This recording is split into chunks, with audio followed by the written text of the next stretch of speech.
Los plásticos de un solo uso tienen los días contados. A partir del 1 de enero del próximo año está de hecho previsto que los artículos que tengan esa función pues desaparezcan directamente de nuestro uso cotidiano. Esto implica muchos cambios que vamos a abordar en esta mañana. Ya se está trabajando de hecho en esa normativa que se enmarca en la estrategia para el plástico aquí en Canarias. Para que se hagan una idea, pues son esos objetos de un solo uso que tiramos enseguida a la basura: bastoncillos, platos, tenedores, cucharas, vasos, las bolsas de supermercado, de mercados, los envoltorios de comida, de botellas, las tapas. De esta manera, en caso de eliminarlos, Canarias se podría convertir en la primera región de Europa que cumple con esta medida. Tenemos que dar un paso más para la reducción y eliminación. Por lo tanto, se trata de avanzar en la estrategia tradicional que existía de reciclaje y reutilización de los plásticos por el paso previo que establece la jerarquía en gestión de residuos, que es la no generación del residuo. Bueno, lo que decía el consejero Estíbaliz el día de la presentación de esta estrategia que vamos a contar esta mañana. Sí, espera que Canarias tome la delantera en este asunto y esta mañana nos acompaña José Antonio Balbuena, consejero de Transición Ecológica, Lucha contra el Cambio Climático y Planificación Territorial del Gobierno de Canarias. Señor Balbuena, ¿qué tal? Muy buenos días. ¿Qué tal? Buenos días, un saludo cordial. Gracias. Bueno, el horizonte está ahí prácticamente a la vuelta de la esquina. El 1 de enero de 2021 será posible, se implantará de manera escalonada. Bueno, ya se empieza a notar una reducción en el uso de ese grupo de plásticos de un solo uso. La Directiva Europea fija un plazo que es el 3 de julio del año 2021, el año que viene, y estamos trabajando para intentar acelerar ese plazo y que sea a partir del próximo 1 de enero, que lo entendemos viable, ¿no? Al final es un primer grupo de plásticos de un solo uso cuyo el tener que seguir desarrollando nuestros hábitos sin ellos no debería de suponernos ningún trastorno especial, ¿no? Sabemos que va a ser que va a generar algún tipo de trastorno, sobre todo para algunas en el sector de la hostelería, para el día a día de algunas actividades, pero es necesario, ¿no? Ya es necesario que empecemos a dar ejemplo. Hemos dicho que con esa declaración de emergencia climática queremos acelerar todos los procesos y en esa línea este decreto que va a posibilitar la eliminación de los plásticos de un solo uso, de ese grupo de plásticos de un solo uso que son los más visibles, pues evidentemente entendemos que va a ser un paso importante, no solo en el contexto nacional, sino también en el contexto europeo. Claro, un paso adelante que va a hacer que dentro de un año, por ejemplo, señor Balbuena, porque la gente se haga una idea, en los supermercados ya no podrá haber esos pues grupitos de cucharas, de vasos, de plástico, de esos que se usan y se tiran, no deberá haberlos a disposición de los ciudadanos. Estarán totalmente prohibidos, ¿no? Solamente se limitarán y evidentemente por razones vinculadas a la sanidad.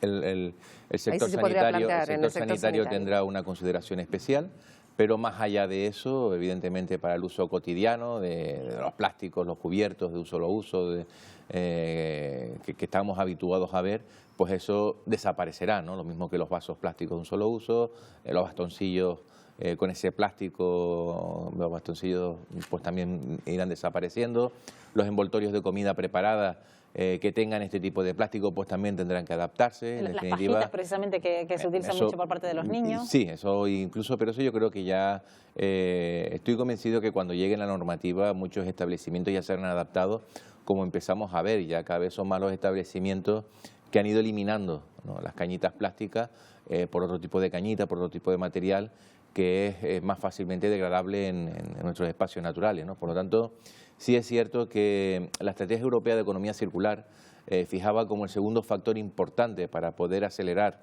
esa transición de una economía lineal a una economía circular, precisamente el consumidor, ¿no? Y se está poniendo en evidencia que precisamente cada vez el consumidor está más concienciado y el que los grandes establecimientos, cualquier establecimiento, intente incorporar algún elemento, algún hito, algún paso, algún gesto que denote y que lo asocie con principios de sostenibilidad, pues es precisamente porque los consumidores cada vez están demandando con mayor frecuencia ese tipo de productos, ¿no? Y en esa línea estamos convencidos que el factor consumo va a ser un factor que acelerará ese paso tan deseado. Sí, habla usted de un consumidor cada vez más concienciado, pero esto no quita que se lleve a cabo una labor también pedagógica, en el sentido de que muchos también consideran, a ver cómo voy a sustituir yo determinados productos por otro tipo de productos que se van a poder sustituir. En eso también las empresas tienen mucho que decir, ¿no? Sí, sin ningún tipo de problema. Al final se trata de recuperar algunos hábitos del pasado, ¿no? En los que pues siempre de alguna forma se vivía sin este tipo de plásticos de un solo uso, sin ningún tipo de problema. Por lo tanto, no supone o no debe suponer un trastorno importante en el día a día de las personas y de los ciudadanos, ¿no? A eso tenemos que sumarle pues también las iniciativas que se están llevando a cabo por muchas administraciones. Recientemente en los carnavales ya se eliminó esos vasos plásticos de un solo uso por vasos retornables, y al final eso tiene un efecto, ¿no? Tuvo un efecto de ese residuo que se generaba en las calles de Santa Cruz. Pues ¿Eso se ha notado, consejero? Se ha notado, sí, se ha notado. Porque es verdad que todo el mundo andaba pues, con esos vasitos que regalaban, y es verdad que... Bueno, regalaba o compraba. O compraba, porque, dependiendo, dependiendo, ¿no? Pero bueno, sí se ha notado. Yo creo que son avances importantes, de manera que estoy convencido que en pocos años, de la misma forma que ahora no se entiende que en un pasado se pudiese fumar, por ejemplo, en cualquier establecimiento cerrado, pues yo estoy convencido que dentro de pocos años, cuando echemos la vista atrás, pues veremos que al final el cambio se produjo de manera sencilla, de manera cómoda, que no ha supuesto ningún tipo de trastorno, y que tal vez nos preguntemos cómo era posible que hayamos estado viviendo de esa forma hasta el momento en el que se genera esa prohibición. Bueno, preocupa mucho también el impacto del plástico en el mar, señor Balbuena. También se busca la implicación del sector pesquero en ese sentido.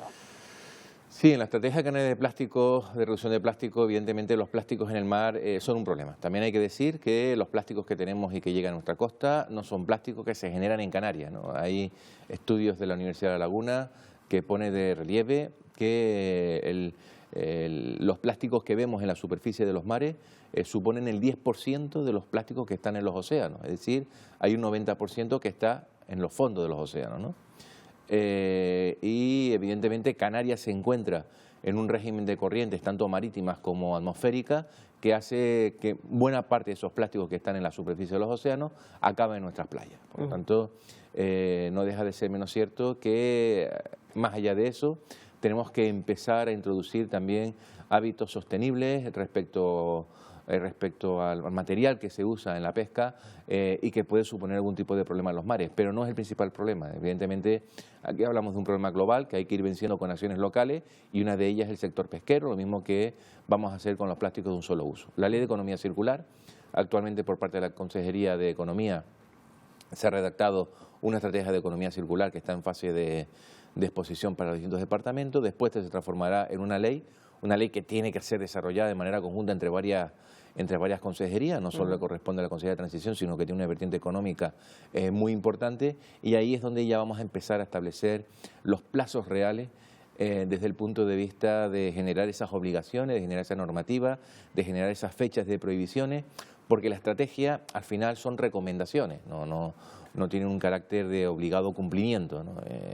Y por eso entendíamos en este gobierno que la estrategia está muy bien, pero tenemos que dar un paso más, ¿no? Yo creo que ya han quedado atrás los momentos de las opciones, de que reciclar, tratar, etcétera, era una opción, y tenemos que pasar a las obligaciones. Y para eso lo que tenemos que hacer es transformar las estrategias en documentos con rango legal, es decir, bien decretos o distintas leyes, como va a ser la Ley de Cambio Climático, que esperamos esté en tramitación parlamentaria en el mes de octubre, o la Ley de Economía Circular, que queremos empezar a redactar en este verano. Dos leyes cruciales para el Gobierno, ya lo han explicado hasta la saciedad, que además esta del cambio climático es uno de los principales objetivos que se marca el Gobierno por la importancia que va a tener al margen de esta de economía circular, que al fin y al cabo pues tiene mucho que ver con la otra, ¿no? Sí, la Ley de Cambio Climático va a ser un antes y un después en Canarias, ¿no? De alguna forma, desde la Consejería de Transición, lo que se hace es dictaminar y definir cuáles son los distintos aspectos que hay que desarrollar. Después los distintos departamentos tendrán que ir desarrollando medidas para adaptarse a esa ley de cambio climático. De manera conjunta también ya se está redactando lo que es la estrategia de cambio climático y el plan de acción del cambio climático, de manera que la ley por sí sola establecerá unos principios, pero quien realmente va a poner negro sobre blanco, quien va a definir las acciones que hay que desarrollar, va a ser ese plan de acción que actualmente está encargado, junto con otros planes que tendrán que hacerse los distintos departamentos. Transporte ya está trabajando en un plan de movilidad sostenible.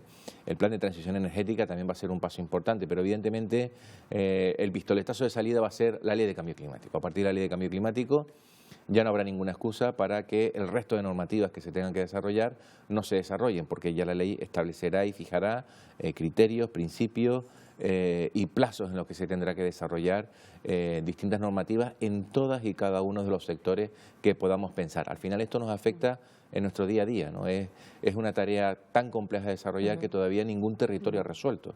Claro. Por lo tanto, pongámonos en lo complicado que va a ser desarrollar, no solo escribir y aprobar una ley de cambio climático, que eso al final es sentarse y con los grupos parlamentarios aprobarla en el Parlamento, sino después desarrollarla, ¿no? Es decir, eso va a exigir una tarea muy importante que va a implicar y que va a requerir tiempo por parte de los distintos departamentos. Y no solo un consenso político, sino también un compromiso de todos, también de las agentes sociales, señor Balbuena. Sí, ¿no? por completo. Es decir, yo creo que el cambio climático está aquí. Es decir, yo siempre digo que no es un efecto reciente de los últimos 10 años, sino que es un efecto acumulado de los últimos 250 años, que en la escala geológica, no tiene nada que ver con la escala de cualquiera de nosotros, y que evidentemente ahora a esta generación le queda, por un lado, soportar lo más duro de los efectos del cambio climático, de aquí a final de siglo, pero también nos compete la alta responsabilidad de poner los remedios para mitigar y que las próximas generaciones del siglo XXII pues empiecen a ver cómo se suavizan estos efectos del cambio climático. Bueno, pues veremos cómo se desarrollan todas estas medidas en las que está implicada esta Consejería de Transición Ecológica, lucha contra el cambio climático y planificación territorial. José Antonio Balbuena, gracias, buenos días. A ustedes, Buenos Consuelo días. Correal, buenos días.